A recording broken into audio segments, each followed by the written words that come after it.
Hari ini cikgu akan ulang balik buku catatan pertama yang cikgu ajak kamu pada minggu sebelum exam tu. Mungkin kamu dah lupa. Cikgu akan ulang balik. Kamu buka buku teks kamu nah. So mula-mula sekali pengenalan buku catatan pertama ni adalah buku catatan asal yang merekod segala urus niaga perniagaan.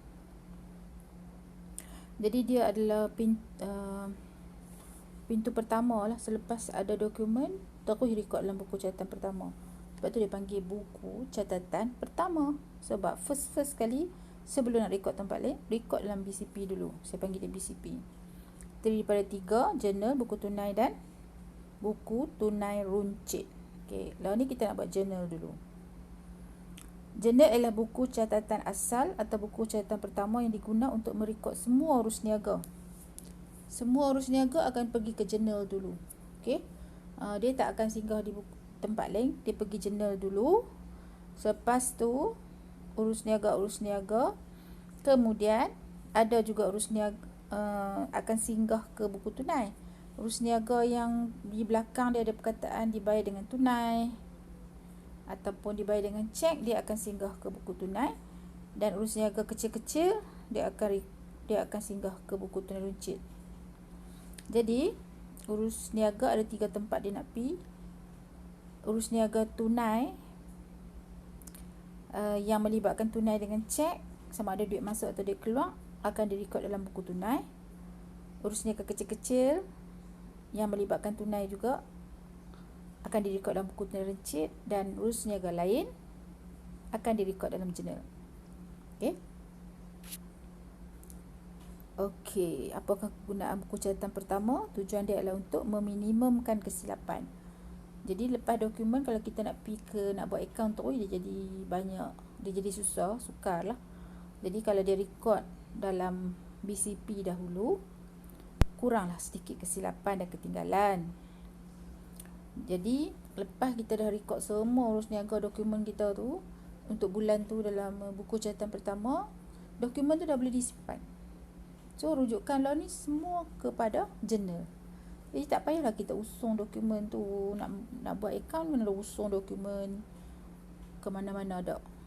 Bulan tu kita rekod tu habis 1 bulan punya dokumen masuk dalam buku catatan pertama. Lepas tu lah ni reference kita adalah buku catatan pertama. Dah boleh simpan dah dokumen tu.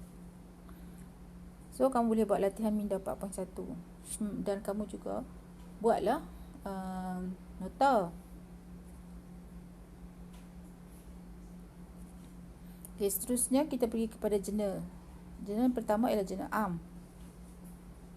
Okey, jadi journal am ni kita nak rekod urus niaga yang tak boleh masuk dalam buku catatan pertama yang lain. Ingatlah buku catatan pertama ada 3, ada journal, buku tunai runcit. Journal pun ada 2, journal am, journal khas. Jadi maksudnya ada 4 lah. Journal am, journal khas, buku tunai runcit. 3 ni, journal khas, buku tunai runcit, dia ada spesifik urus niaga yang akan masuk. Senang nak kenal pasti urus niaga yang nak masuk 3 tadi. Jadi yang selebihnya yang tak ada rumah, dia akan pergi ke journal am. Okey. Jadi catatan-catatan yang tak direkod dalam journal khas, buku tunai dan buku tunai runcit akan masuk dalam journal am. Contohnya catatan pembukaan. Okey, lepas tu belian dan jualan aset bukan semasa. Aset bukan semasa sahaja yang akan masuk, secara kredit sahaja yang akan masuk dalam journal am. Belian dan jualan aset bukan semasa sahaja secara kredit. Secara kredit tu secara apa? Secara hutang sahaja yang akan masuk journal am.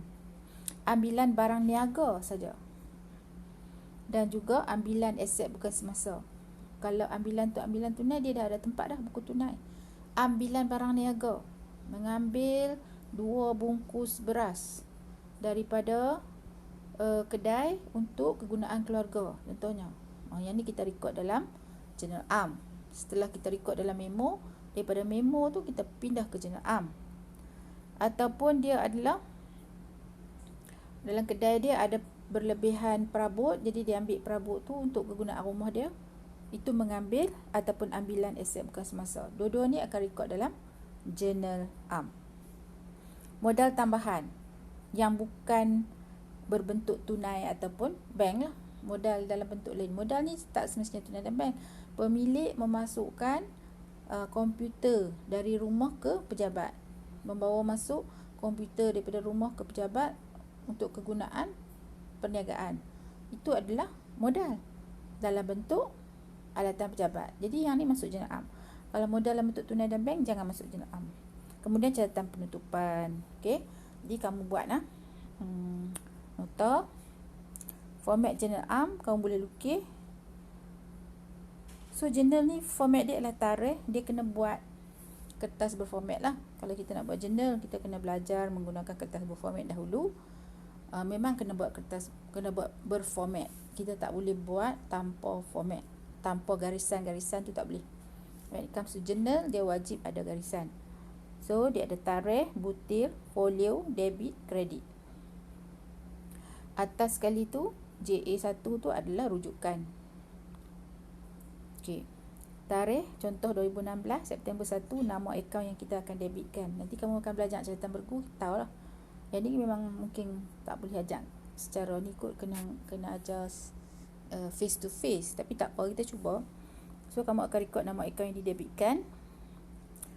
Folio dia daripada journal kita akan pindah ke akaun apa nanti dalam ledger.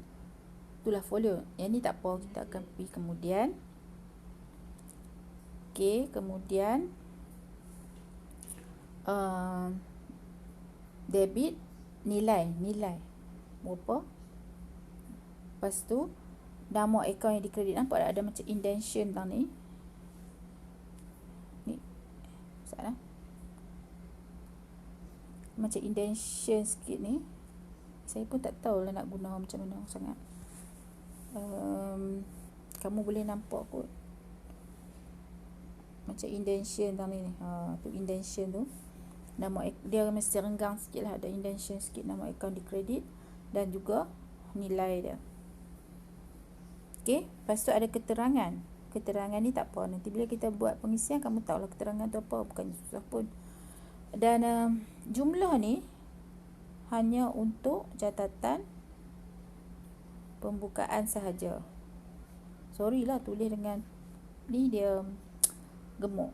Kalau kita ada, mungkin saya boleh kuruskan sikit. Saya dah kurus dah asal. Sorry.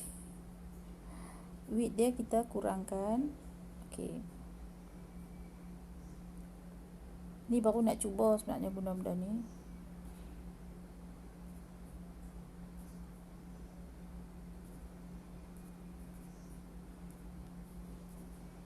Sorry. Tak dekat dah. Susah juga sebenarnya. Tak cakap. Kamu duk gelak apa kat cikgu? Catatan pembukaan sahaja yang ada jumlah ni. Kalau urus niaga yang bukan catatan pembukaan, tak ada jumlah, tak apa, nanti kita akan belajar. Saya bagi ni supaya kamu tahu dan kamu boleh buat nota. Seterusnya adalah penerangan tentang setiap kolom. Okey. Jadi kamu boleh salin sajalah dulu. Bila kita isi baru kamu boleh nampak dengan lebih jelas.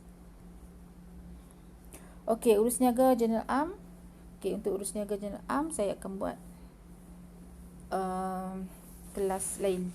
Buat masa ni saya nak kamu buat apa? Mula-mula sekali kamu buat nota. Kemudian kamu buat latihan minda 4.1 nah. So kita baru buat 3 page ni. Jadi sikit sangat ni. Sebab kita dah belajar dah. Kalau boleh tu, contohnya macam jenis-jenis buku catatan pertama ni buat dalam bentuk ni lah. Dekat journal ni kita boleh tambah Journal Am dengan journal khas. Sebenarnya dekat journal ni kita boleh tambah yang tu nah. Okey. Saya rasa untuk kali ni banyak tu dulu. Nanti saya akan try tengok lah macam mana nak mengajar merekod kedalam urus niaga kepada kamu. Allah, abaikan apa yang tak sepatutnya. Saya pun tak tahu siapa dia keluar. Okay, Assalamualaikum.